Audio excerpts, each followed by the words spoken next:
Слушай, а можешь вспомнить какой-нибудь, ну, хотя бы одну какую-нибудь самую кринжовую историю на съемках? Самое кринжовое у меня вот как раз-таки на моих, получается, когда я давал немасштабное интервью в письменно, Мгм. у меня спрашивали такое. Я не помню, что я ответил, но самое кринжовое это... Ну, это больше смешно, это не кринжовое. Когда Макс, мы 45 минут, по-моему, где-то, просили его сказать экзамены.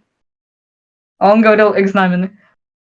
Это И все. вот и 45 минут, получается, когда Кувалда говорил, типа, сдавай экзамены, а он говорил, типа, там экзамены, тут экзамены, и всегда экзамены. Просто он не мог это выговорить, это было смешно, мы всем коллективом смеялись. Но ему было не обидно, ему было тоже смешно.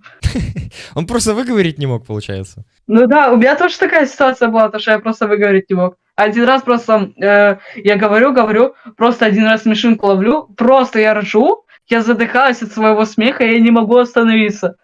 Мне говорят, все, мы тебя сейчас кикнем, Шигаша, мы тебя сейчас в это штрафанем на деньги, мы тебя сейчас все, я не могу просто остановиться, я ржу, и мне пофиг просто на все, я не могу.